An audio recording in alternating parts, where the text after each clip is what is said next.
buddy. You know who this is. You know the drill. Welcome. We back, baby. We back. We doing it well. Doing it real good.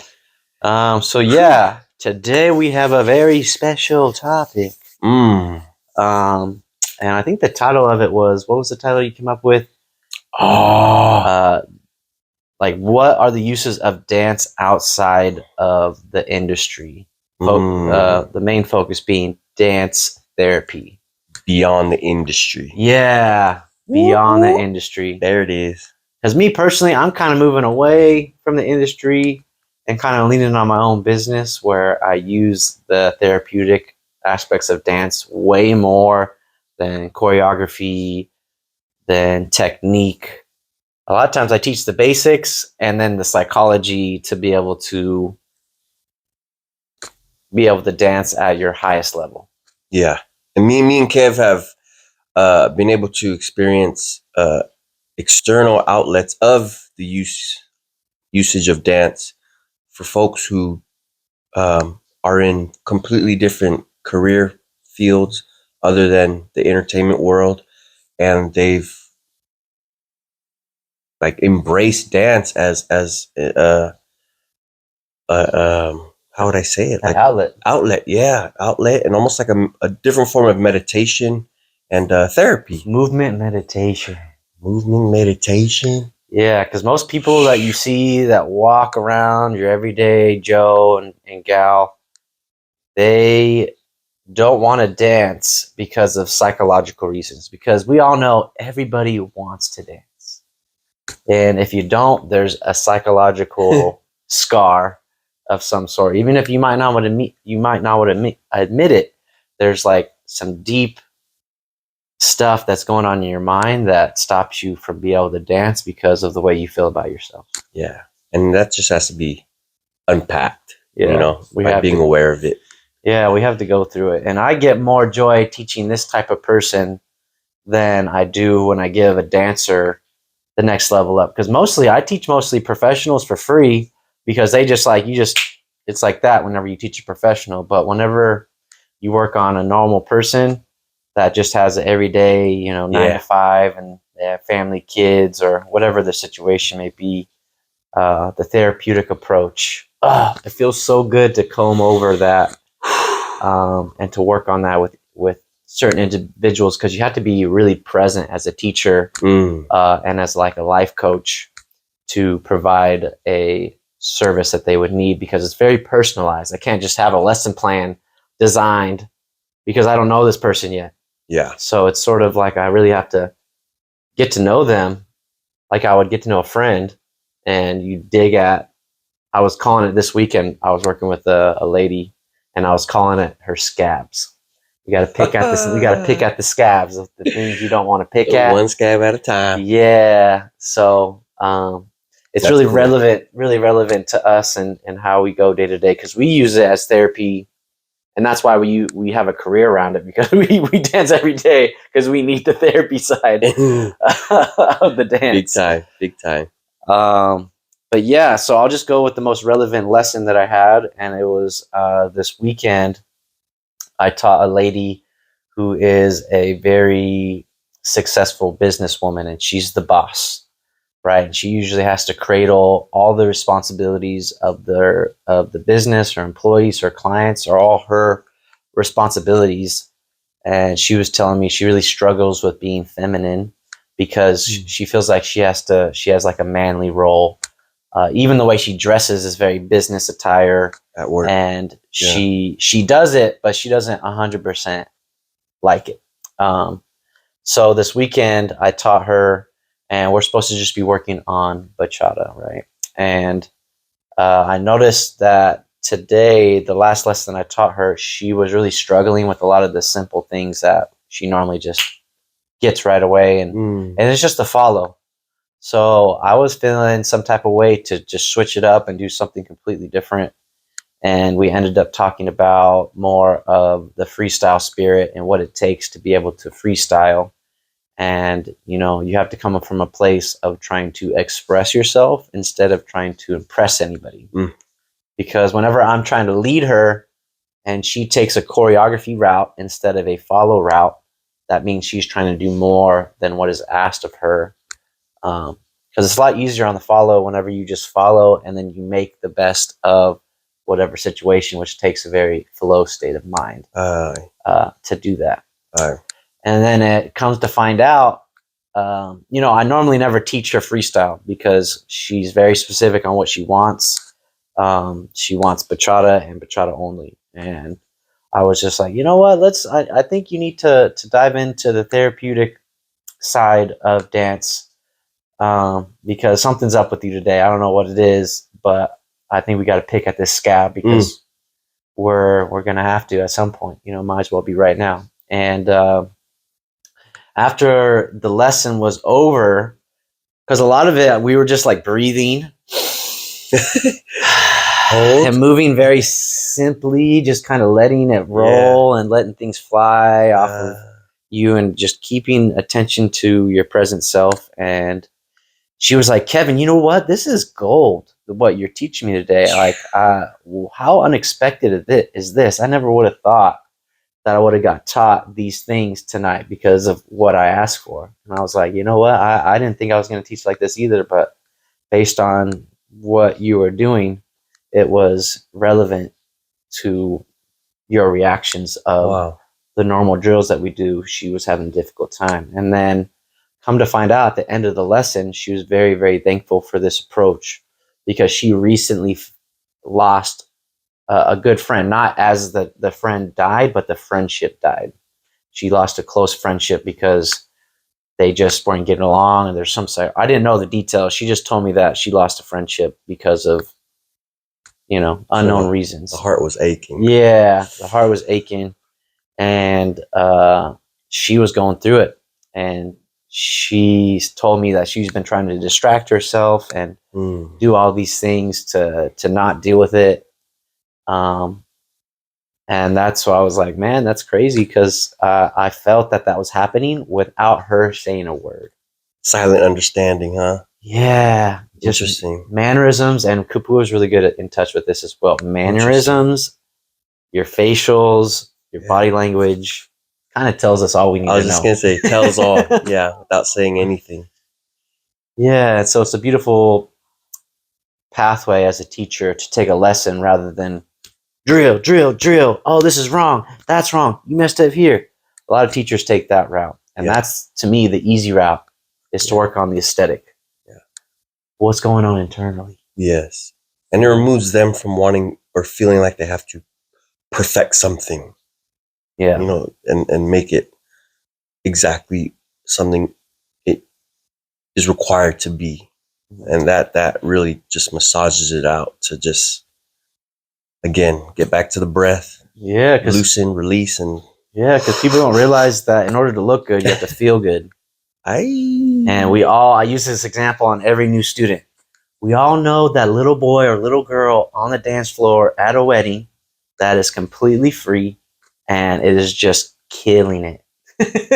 without a care. Without a care and without not one technique under their belt. And guess what? Everyone laughs. Man. Everyone enjoys it. It looks good. And you can't stop watching their what they're in. Like, they're free. They're completely free of worry. In themselves. That looks good on anybody. Yeah. But people think, oh, he's just a kid. He doesn't know, the social parameters or whatever the expectations are of the world. The youth lives on within us. Wherever we go, however old we get, the youth lives on with us. It's always a reminder that we have to tell ourselves, because as adults, things can get critical fast. So we got to, keep that in the back pocket. Yeah. So it's a special thing to be able to kind of let go of society and do what is true to yourself. Yeah. Because if you're not doing what's true to yourself, then you probably need therapy because you're distracted or you're not taking in or not approaching certain problems in your life. And you might be distracting yourself from the true problems that you're having. At the core. Yeah. And I mean, we all do it. I do it. Kapua does it. It's not something that we're not doing. It's just something that we're aware of. Yeah. So we deal with it on the daily because we know the therapeutic techniques of dance. And I Yeah. choose to be there mentally over working on, a certain technique. I've danced for so long that the technique's there. Now I personally just work on the psychological approach Mm. and the freedom and new pathways which the therapy side provides. Yeah. And with that, dance has allowed not only for us, but for folks that we are able to teach, dance has touched places in their lives that bleeds beyond just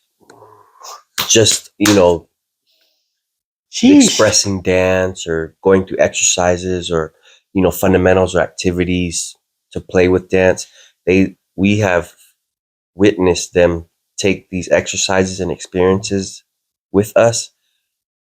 They take it with them into their personal life, and that's where the grand feeling of like therapy through dance is, that it's like utmost highest voltage of like when we put it to use.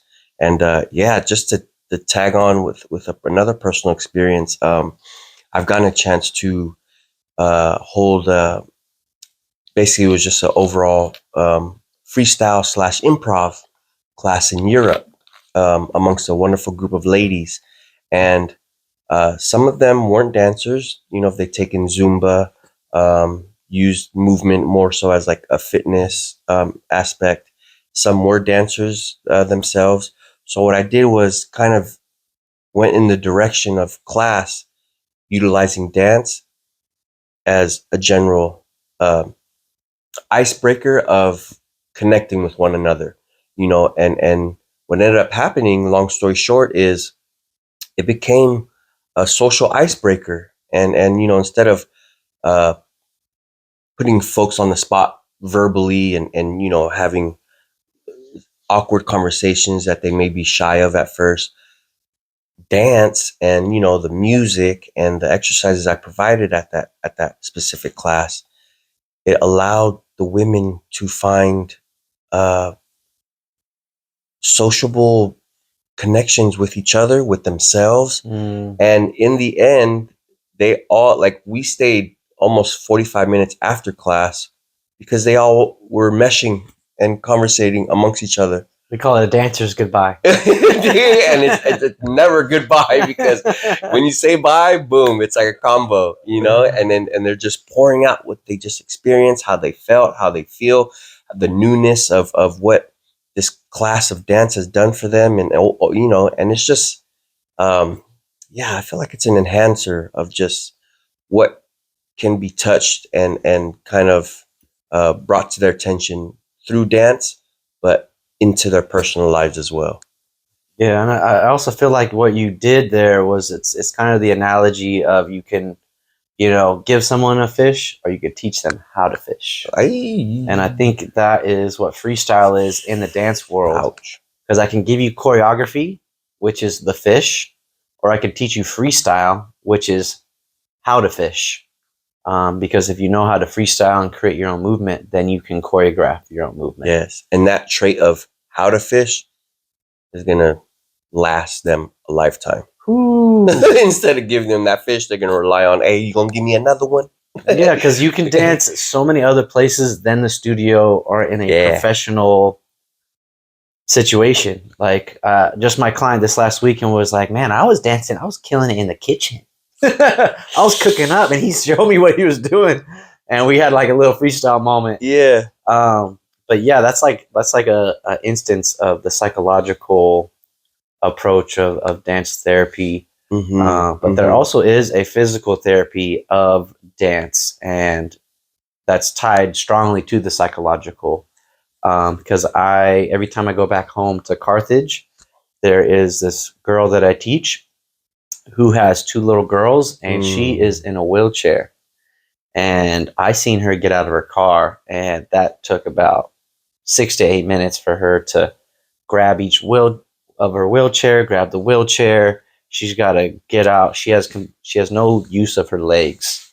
So everything she has to do is like mostly on her wrists and her arms. And she's telling me that the doctors told her that she has really bad like carpal tunnel and arthritis already, and she's probably just like a little bit older than me.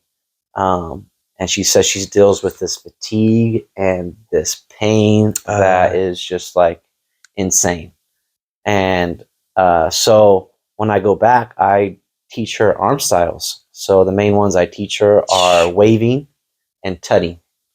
So with tutting, you have to really use the wrists and isolate, and even the stretches you have to do to get ready for waving and tutting. All those drills and practices actually helped her alleviate a lot of her pain that was in her wrists, shoulders, neck. Otherwise, the physical therapy she gets from the doctors, it's like it works, but it doesn't really take the edge off. Yeah. It's kind of just like mundane and is regular and just like, so I feel like with using dance as a therapy, it can help anybody. Yeah. Doesn't matter your situation, whether you're, you know, you don't have your legs or you're going through some mental breakdown or because I've even helped some more severe cases where I've had a client who was dealing with rape, right? And that's a very, you know, severe thing. And so during the lesson when I was dealing with her, because she wanted to make a choreography to a song that helped her release this trauma in her life. And I felt very, you know, just, I'm going to be present with you, whatever you need. I'm right here. Please don't think that you have to do anything. Because even moments of the lesson, she'd be like, I need a moment. Let me just give me 5 minutes. And if you could just give me a second to breathe. And I was just like, no, honey, you can have all the time you need that you want, because you wouldn't think that somebody that went through that would need it. Dance as a therapy, but they sought it out. I found them through a program, an app that I use, and then I went to her house and she explained her situation, and I was just like, wow, I can't believe I get the responsibility of helping you through this. I felt very honored that like a privilege. That she chose me and chose the art by all means to deal with that sort of trauma, because that is severe. I couldn't imagine what that's like. So the therapy of it is just speaks in itself. And people who aren't even in dance usually seek out the therapeutic side, even though they don't know they're seeking it out. What a trip. Yeah, I've had so many people like, oh, I want to learn salsa. And then we ended up working on something completely different because a lot of times you approach it with there's a lot of confidence and shy people out there. Yeah. And so a lot of times I call it the confidence lesson. And because if you can't do something with confidence, why do it at all? Yeah. Got to build you up. Yeah. So no, depending on the person, they might ask for a certain style. And something I learned very early on in my dance teaching career is someone might ask to learn something, but they might not even know what that is. So I come always with an open mind, thinking that I'm going to teach them something, but it might not even be what they're asking for, because most of the time they don't know what they don't know. A lot of people know the word salsa or they know the word hip hop, but they don't know that syllabus or what that is or that language. So until you give them the direction of like, oh, I see, I get it. Okay. That's what I want. Yeah. So a lot of times you end up teaching them more of conceptual and more like storytelling, because you have to use their story and their thoughts to create their movement. And that in itself is therapy. Wow. You know what I mean? I think we actually had I had a ballroom lesson with these two girls, Dawn. You remember Dawn? This is the most unforgettable lesson that Kevin and I have experienced thus far. It was with two lovely ladies. And and they're a little bit older. And later on I found out like the core of her issue was her husband was like paralyzed. And I didn't find that out till after the lesson. Okay. But I was just teaching them the basics of merengue. Merengue is like the easiest of all ballroom styles. and we got done teaching them for an hour. And then me and Kapua, we did a freestyle collab or a flow key after the lesson. Like a performance for them, you know, like Yeah. as a treat. And Dawn was so hyped. Dawn was losing it. She was so hyped. She ran us through a Zumba that she knew.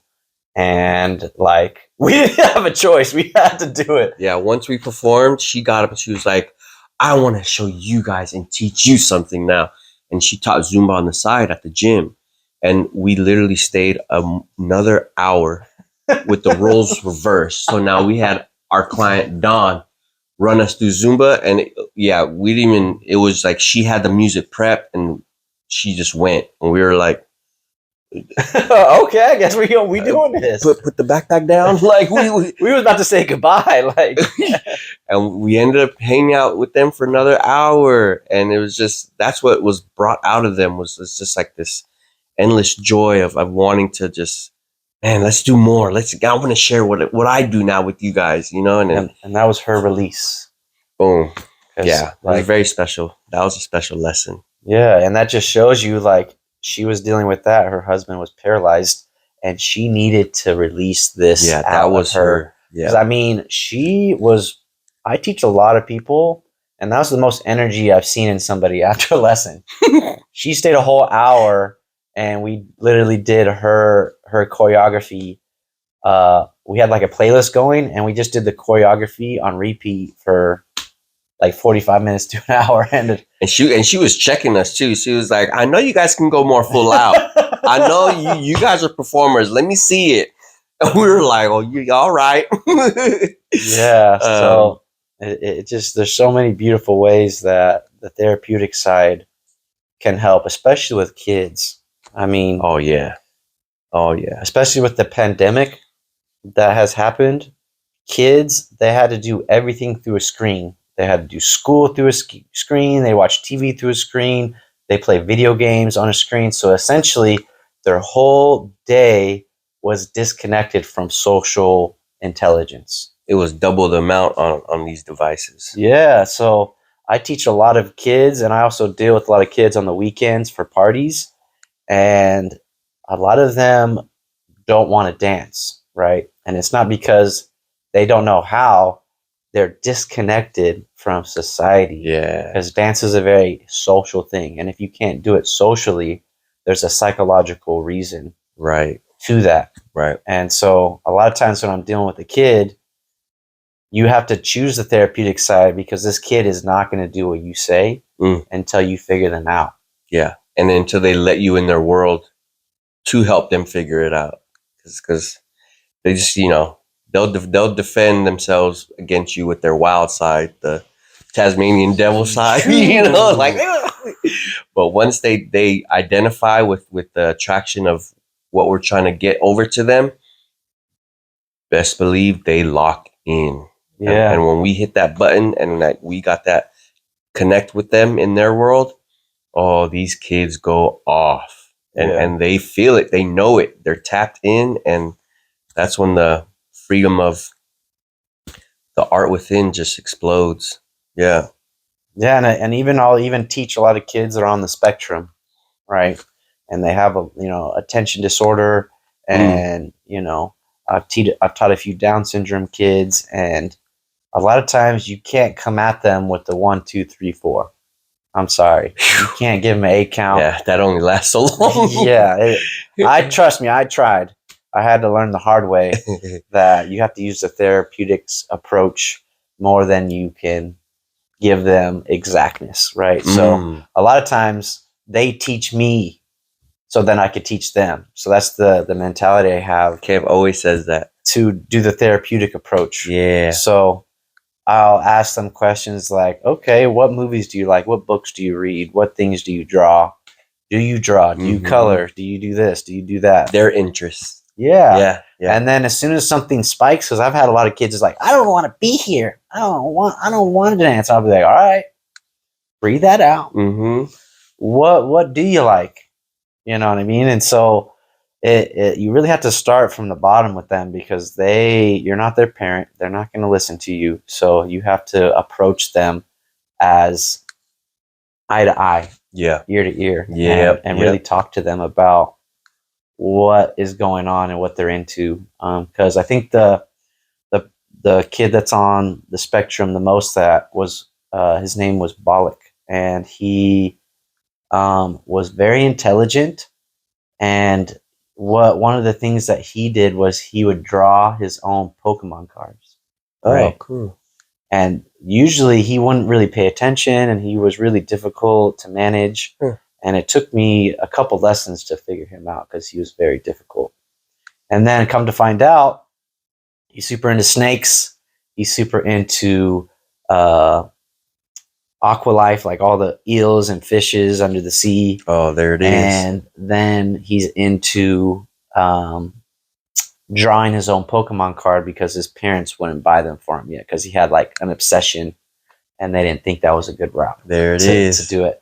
So he would show me all these different snakes because he liked snakes in the jungle and all these different eels. And so we did a whole lesson where we would be these different species of snakes, different species of eel, because that's what he was into and what locked him in. And then there would be a certain Pokemon card that he would make, and this Pokemon would be breathing fire. So I'm like, hey, how would you breathe fire? You know what I mean? And he would be just like sweaty. You know what I mean? And so it's really special to be able to use the therapeutic sides of dance to figure somebody out, to give them what they need in life over the aesthetics that they're seeking out, because they're honestly not looking for the aesthetic most of the time. They're looking for them in the dance, which is the Yes. therapeutic side. Yes. And just to share briefly on some of the exercises that Kevin and I do in our classes that touch on the therapeutic side of dance. One of them is we'll do simple stretch rounds. So it's literally becoming mobile through stretching, but just adding simple rhythm to what we hear through the music, which then attaches your breathing. Exactly. Another one that's one of my favorites is we'll use general human day-to-day gestures. You know, hello, Body language. yet without words. How being cold, or what does it look like when you're hot? Addressing somebody. Because then that attaches to their identity, their personality. Yes, yes, and also the social aspect of connecting with each other, and we attach that again through the exercises and music and rhythm and finding these normal human doings to a beat, and that's what makes it fun, is because like it's almost like expressing normal human stuff but in activity. So that's just a few things that exercises that we do amongst them. And again, it's just that's where therapy kind of just finds its own flow within the class. And yeah, the most felt thing is seeing these folks after class and just what they take with them leaving. You could tell they're on a high, and something touched them to where they can live They're on like with lighter, and they seem like they're they better off going into life after. very much, very much. Yeah. And that's why I take my job, and I know Kapua does as well. We take it very seriously because we see it being a service that really helps people with their mental health.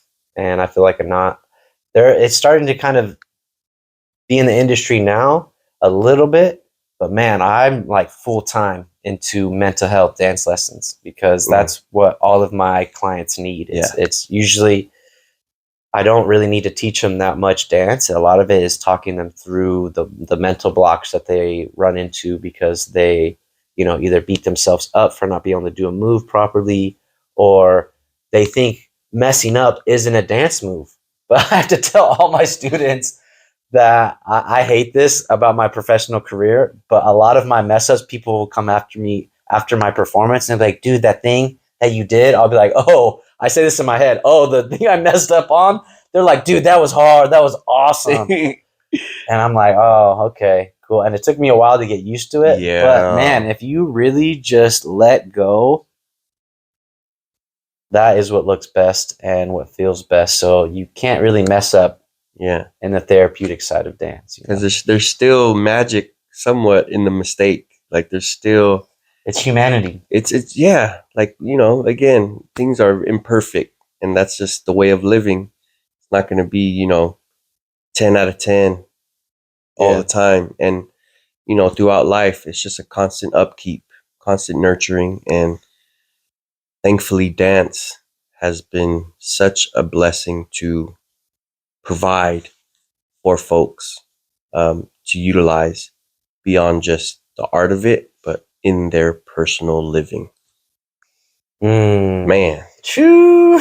Preach. Amen, amen. I almost forgot where we were for a second. Yeah, wow, yeah. There's such a spirituality to the dance, and I think that's why a lot of dance artists even become dancers, not because of, you know, the choreography side, but because of their spiritual connection to their identity within dance.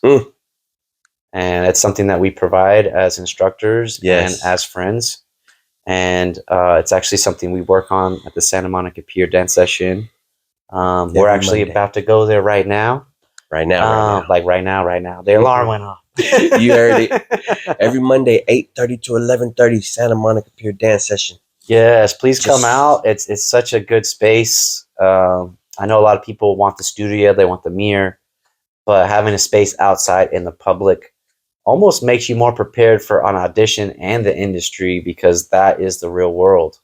You know what I mean? The studio sort of provides a, you know, false world, and I see a lot of people leveling up. Yeah, it's like a mock performance, if you will, and you know, you get to present your gift. Like, how cool is that? And people, man, they show real love. Like, and we don't even know these folks, from like couples to families all over the world. Bike riders, they're coming through the pier, boom, boom, boom, and they'll pull over, they'll stop, they'll take their phones out, they'll talk to us. Like, it's a dance therapy. It's a real thing. No, so thank you guys so much for tapping in, and follow Podflow, Kapua the Kid. He got a lot of music on the way. I know he probably got 2 more he's about to show me. Right on, kid. Bare Necessities, check it out. I'm still angry you haven't. Out now. It's out now. Yo, it's fire. But yeah, thank you guys so much. Like, subscribe, follow, comment. Dance therapy. Do it. Try it out. I know you're going to enjoy it. For the soul, baby. All right, KFlow Kapua. We out. Yeah, buddy.